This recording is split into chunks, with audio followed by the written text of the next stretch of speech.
Problemado sa pag-ibig, pamilya, o nahihirapang hanapin ang sarili?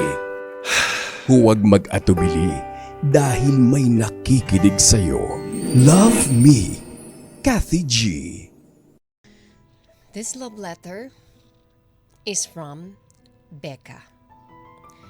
Dear Kathy G, magandang araw sa inyong lahat, lalo na po sa inyo at sa inyong mga tagapakinig. Tawagin niyo na lamang po ako sa pangalang Becca. I'm 25 years old.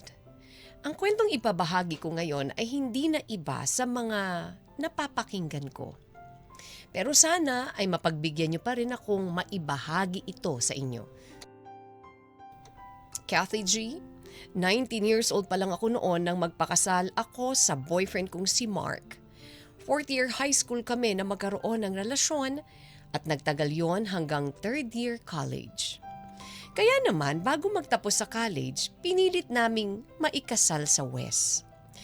That time kasi sobrang mapusok kami na maski ang mga magulang namin ay hindi na kami mapigilan.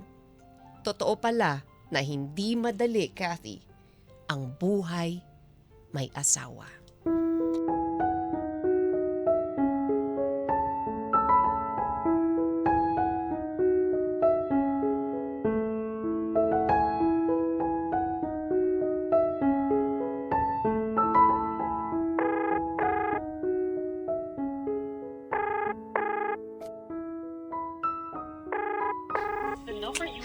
Saan na ba yun? Kanina pa ako tumatawag. Hindi man lang sumasagot. Kainis naman talaga yung lalaking yan. Oh, mabuti naman at naisipan mo pang umuwi. Saan ka na naman ba nanggaling ha? Kahit mag-reply hindi mo magawa? Pasensya ka na, mahal ha. Kasi nagkain naman lang ng konti. Kasama yung mga tropa. Alam mo naman, Friday night. Uminom ka na naman. Wala ka na bang ibang alam na gawin kundi ang uminom? Sa anong Friday night? Halos araw-araw kang lasing, Mark. Alangan naman na tanggihan ko sila. Ako ang nagmumukhang masama niyan. Anong gagawin ko ha, Becca? Wala akong pakialam kung ikaw ang magmukhang masama. Aba, Mark, nag-usap na tayo tungkol dyan sa pag-inom mo, di ba? Sabi mo sa akin, kapag kinasal na tayong dalawa, iiwasan mo na yan. Pero 4 na taon na tayong mag-asawa. Hanggang ngayon, ganyan ka pa rin. Wala ka pa rin pinagbago. Anak ng... Ano ba? Sa sermonan mo na naman ba ako, ha? Kita mo na nga masakit ang ulo ko tapos gagatungan mo ba? Di ba pwedeng itigil mo muna yung kakatalak mo at asikasuhin mo muna yung asawa mo? So ano ako dito, ha? Ako pa masama dito? Ikaw nga tong walang ibang ginawa kundi ang uminom lang uminom. Pero parang kasalanan ko pa ngayon na umuwi ka masakit ang ulo. Kapag talaga nagkaroon ka ng sakit sa bato, hindi kita aalagaan. Tandaan mo yan. Hahayaan kitang mamatay dahil kasalanan mo naman yan. Ang daming sinasabi! Mas mabuti pang mamatay kaysa sa makasama kita araw-araw at puro bibig mo lang ang naririnig ko. Napakabahala sa buhay na to, wisit!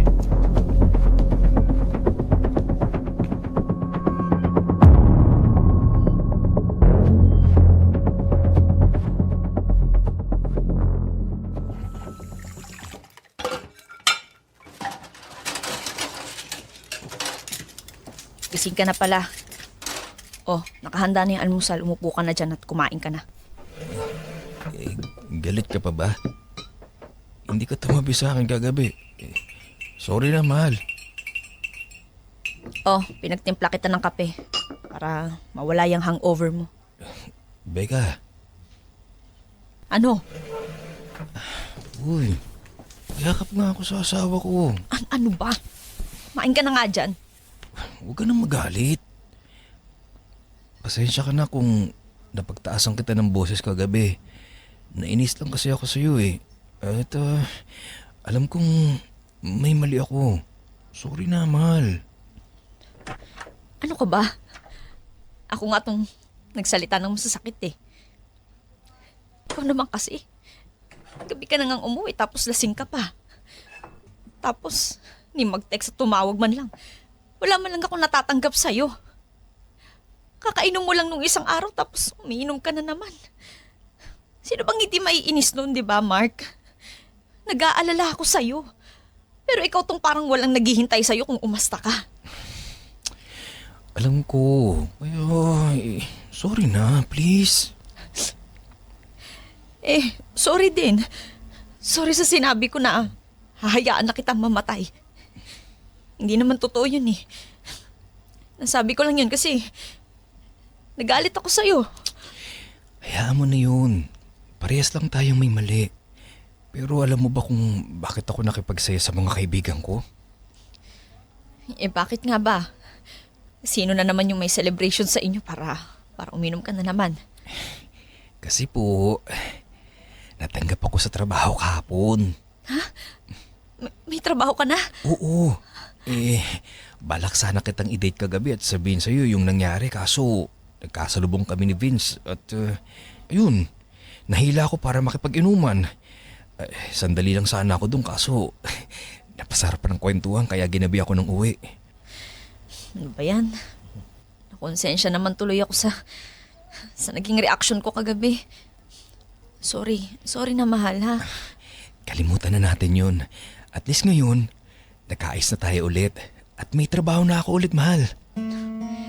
Congrats pala mahal ha. May trabaho ka na ulit. Ingatan mo na yan ha. Pagbutihin mo para naman magtagal ka. Nakakailang trabaho ka na kasi. Sana naman tumagal ka na dyan sa bago mong trabaho. Opo, pagbubutihan ko para sa future nating dalawa. At dahil day off mo ngayon at sa Lunes pa ang simula ko, i-date kita ngayon. Ako, ano ka ba? Wag na. Sayang lang sa pera kung lalabas tayo. Mas gusto ko rin naman na dito lang tayo sa bahay. Pwede tayo manood na tayo lang habang nagme-merienda. O sige, ikaw ang bahala. Magmula ngayon, pagbubutihan ko na ang lahat ng gagawin ko. Gusto ko kasing patunayan na mabuti akong asawa sa'yo. Na kaya kitang buhayin and at the same time, kaya kong ibigay sa'yo ang mundo. Mahal na mahal ka sa kita, Becca. Promise, pagbubutihan ko. Huwag kang mag-alala. Dito lang rin naman ako mahal. Nakasuporta ako sa'yo kasi mahal na mahal din kita.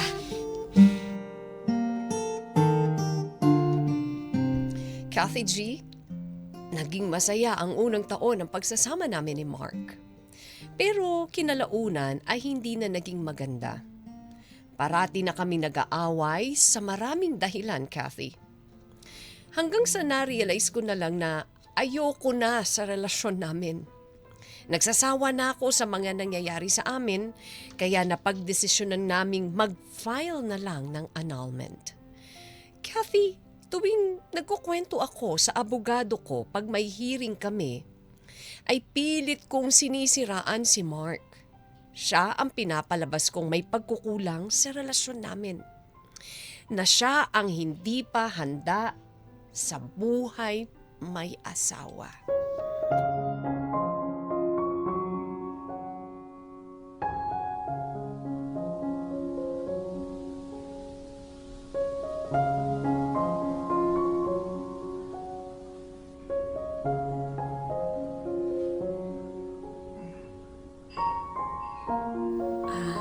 Attorney, ano po bang pwede natin gawin? Gustong-gusto ko na po kasing mag-grant yung annulment namin ni Mark. Una sa lahat, kailangan ko muna malaman kung anong dahilan. Bakit gusto mong mapawalang bisa ang kasal nyo? Isa ito sa mga itatanong sa'yo sa korte. Kaya kailangan, alam mo kung anong sasabihin mo. Ano bang klaseng asawa si Mark? I mean, may mga nagagawa ba siya na hindi maganda sa'yo? Marami ho, attorney. Tulad ng ano? Kailangan kong malaman ito.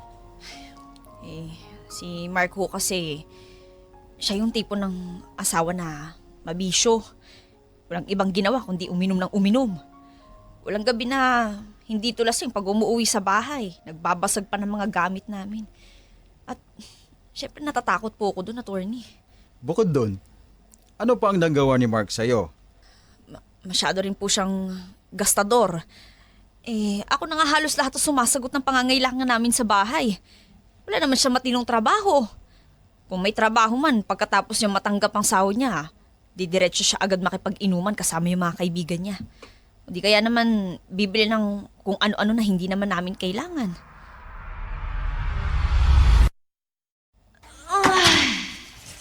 Ang bigat naman ng timbahan na to. Saan ba kasi lalaking yun? Bakit ka nagbubuhat niyan? Nag-iigib ka? Walang tubig? Ay hindi. Naputulan tayo ng tubig. Ano ba, Mark? Hindi ka ba nagbayad? Ako pa talaga? Eh di ba dapat sa'yo ko yung tinatanong? Sa'yo ko iniwan yung bill natin ah. Ang sabi ko bayaran mo na bago pa tayo maputulan. Pero puro ka bukas ang bukas. Ayan! Sinong hirap na hirap kayo mag-igeb ha? Ako di ba? Oo nga pala. Akin na yan. Huwag ka na magbuhat. Ako na bahala dyan. Ba dapat lang Mark ha? Mag-iwan ka lang ng pera bago ka umalis tapos ako nang bahala. Para mabayaran ko agad bukas ng umaga. Anong sabi mo? Ang sabi ko, mag-iwan ka na lang ng pera para pambayad ng tubig. Sandali nga. Ako ang nagbayad ng ilaw, pati upa ng bahay. Aba, sa akin pa nanggaling ang allowance natin dito para may makain tayo araw-araw. Ang usapan natin, di ba, sa'yo ang tubig at telepono? Eh ano to? Ako na naman ang magbabayad ng lahat? Ikaw muna. Wala akong pambayad ngayon eh. Eh bakit saan pa ginastos yung sweldo mo, ha? Ano yan? Ano yan, ha? Huwag mo sabihing bumili ka na naman ng mga bagong damit at sapatos. Ang galing mo rin, Mark, eh. Pag sa ganyan, may pera ka. Pero sa mga obligasyon mo, wala. Pag-aawayan na naman ba natin to, Becca? Anong masama kung paminsan-minsan bibiling ko to kung anong gusto ko? Pinaghirapan ko naman yung ipinambili ko dito ah. Yun na nga yung problema, Mark, eh. Yung minsan mo, buwan-buwan mo nang ginagawa. Ano ba? Okay ka lang ba, ha? Matuto ka namang magtipid. Hindi yung ganyan, gastos ka ng gastos. Pera ko naman to ah. Hoy, mag-asawa na tayo dito, Mark. Hindi magsyota. Kung ano ang sayo, akin na rin. Simula ngayon ha, ako na nga hawak ng sweldo mo. Ang gusto ko, ibibigay mo sa akin yan ng buong buo at ako na ang magbabudget dito sa bahay. Nang nagagastos sa tama yung pera kinikita mo, ha? Hindi pwede yun ah. Pinaghirapan ko to. Pera ko to. Ako ang hahawak ng perang pinaghirapan ko. May responsibilidad ka na, Mark. Oo, wala pa tayong anak. At baka siguro hindi pa tayo binibigyan ng Diyos dahil alam niyang magiging irresponsableng ama ka sa bata. So ito ang basehan mo sa pagiging irresponsable ko, Becca? Ha? Ito? Alam mo, habang tumatagal, nagmumukha ka ng pera eh. Puro pera ang laman ng utak mo kaya, ayan! Lahat ng frustration mo sa buhay, sa akin mo binubuntong. Hindi ka kasi marunong magsaya. Hindi marunong magsaya? Pera na naman ba ang dahilan kung bakit tayo nag-aaway ngayon? Hindi ka ba nagsasawa, ha? Hindi naman pera lang yung pinupunto ko dito, Mark. Ang gusto ko, maging responsableng asawa ka naman. Mahirap ba intindihin yun? Huwag mo namang iparamdam sa akin na ako lang ang nandito sa relasyon na to. Kasi alam mo, habang tumatagal, hindi na ako sigurado sa'yo eh. Nasaan ang lahat ng mga pinangako mo sa akin, ha? Nasaan?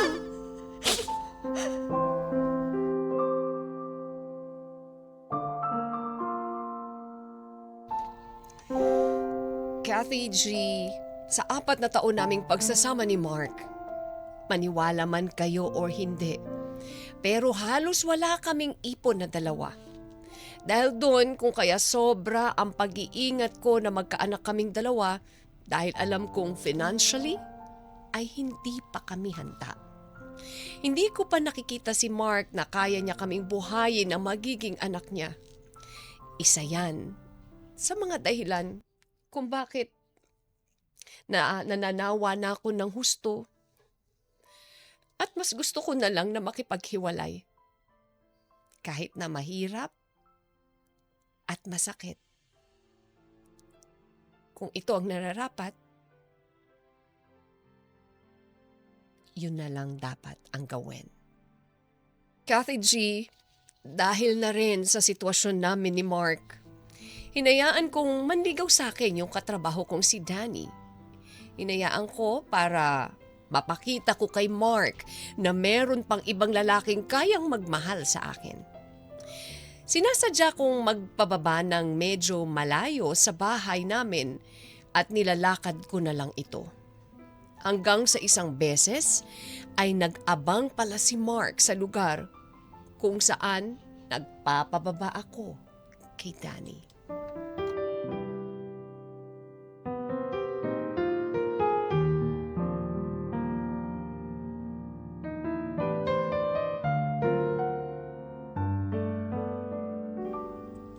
Irresponsable at mabisyo. Ano pa ang naging problema mo kay Mark? May pagkakataon ba na napagbuhatan ka niya ng kamay? Nasaktan? Mapanakit ba siyang asawa? Meron ho. Yun po yung panahon na ng babae po siya. Sige, ikwento mo sa akin kung anong nangyari.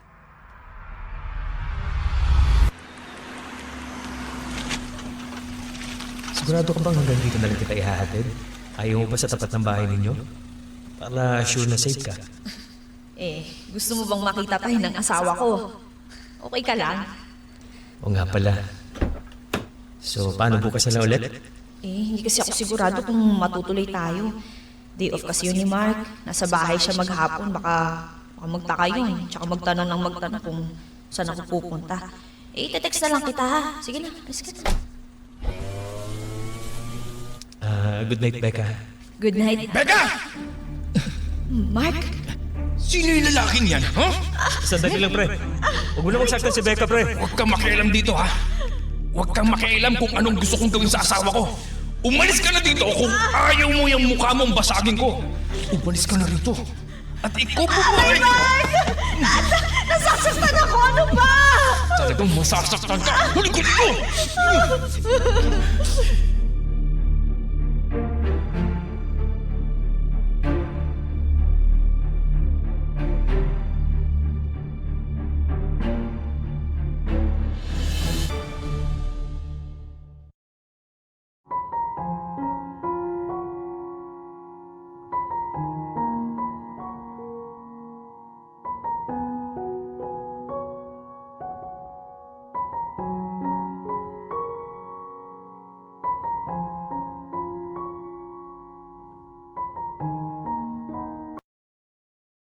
Kathy G, may mga oras pa rin na napapaisip ako.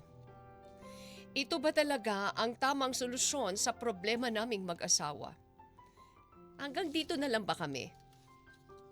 Mahal ko si Mark pero kapag nasasagi naman sa isip ko na ang araw-araw naming pag-aaway, nasasabi ko sa sarili ko na parehas pa kaming hindi handa sa buhay may asawa.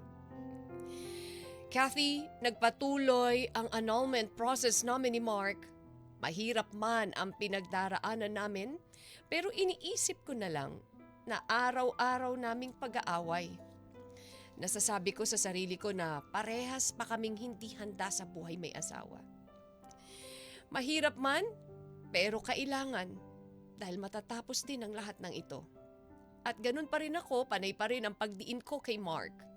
Pero hindi ganun kadali paniwalain ng korte.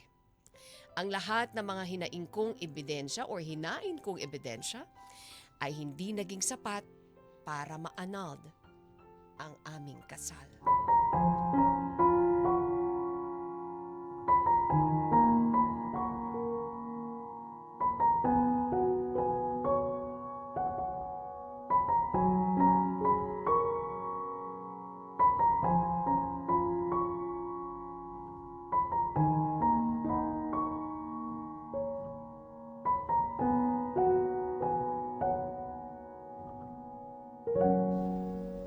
Having carefully reviewed the pleadings, the evidence presented, and the testimonies of both the petitioner and the witnesses, as well as the applicable laws and jurisprudence governing this case, this court now renders its decision. The marriage between the petitioner and the respondent is declared valid and subsisting. So ordered.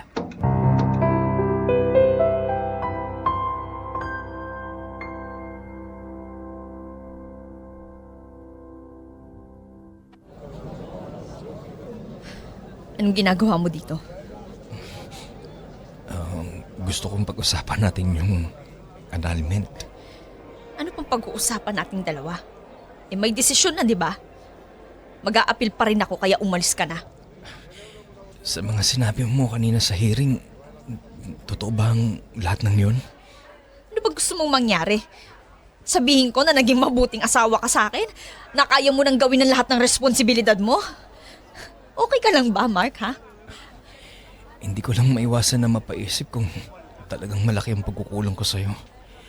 Kung talaga bang hindi ako naging mabuting asawa sa 4 na taon nating pagsasama. Sa tingin mo, aabot tayo dito kung wala kang pagkukulang. Ha? Iyan ang iniisip ko, Becca. Paano kung panibagong pagkakamali na naman to? Kung akala natin annulment ang sagot sa lahat ng problema natin pero hindi pala. Paano kung hindi pala natin kaya na mawala ang isa't isa? Tama na, Mark. Ikaw na rin nagsabi na kung anong desisyon ko, panindigan ko. Ginagawa ko lang kung anong sinabi mo sa akin. Nagkamali ako sa sinabi ko kasi hindi ko kayang panindigan eh. Ako pala tong hindi kaya na mawala ka sa buhay ko, Becca. Umalis ka na, Mark. Tigil mo lang yung drama mo. Aminin mo sa akin ngayon. Mahal mo pa rin ba ako? Becca, mahal na mahal pa rin kita. Tuyo ka nga sa akin! Umalis ka na! Hindi ako alis dito hanggat hindi mo sa akin sinasabi ang totoo. Gusto mong malaman yung totoo? Oo! Mahal pa rin kita. Hindi naman nagbago yun eh. Hindi nagkulang pero kasi Mark, alam ko sa sarili ko na mahal kita pero hindi ko alam kung magiging masaya pa ako sa'yo eh. Kaya ayoko na sumugal. Itigil na lang natin to, Becca. Kanina sa hearing, habang sinasabi mo sa korte ang lahat ng hinaing mo, may na-realize ako eh. Ang taga-taga ko. Ang sama-sama ko. Napabayaan kita. Tawa ka, Becca. Puro sarili ko lang iniisip ko. Hindi ko napansin na nasasaktan na pala kita. Hindi ko nakita na masakit na pala para sa yung mga ginagawa ko. Hindi ko alam na habang ako nagpapakasaya, nagpapakakampante, ikaw pala yung mas nahihirapan. Gusto ko sapakin ang sarili ko kasi ngayon ko lang nakita yun eh. Hindi ko maintindihan kung kailan magdedesisyon na tayong tapusin ang lahat. Tsaka ko napansin ang mga pagkakamali ko. Nasa huli talaga ang pagsisisi. Pero Becca, sana bigyan mo pa ako ng pagkakataon. Mahal na mahal pa rin kita.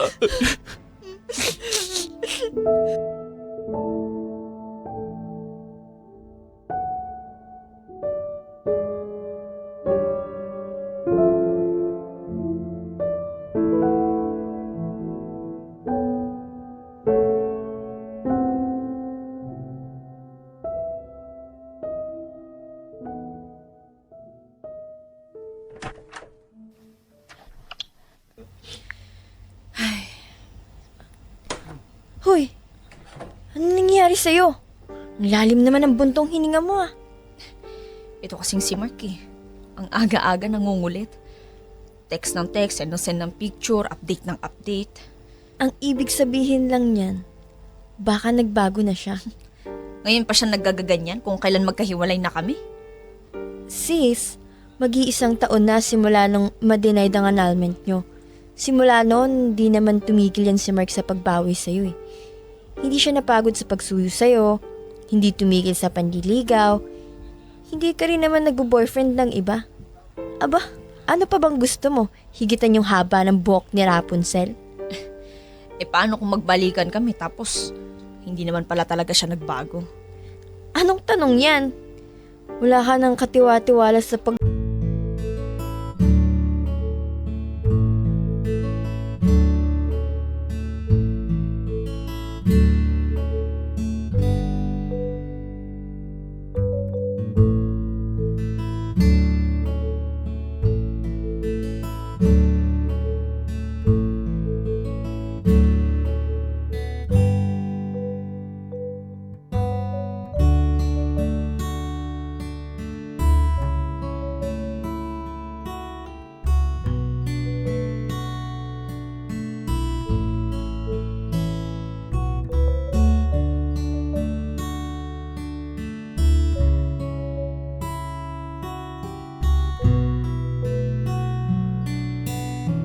niya ginagawa ang mga responsibilidad niya sa akin.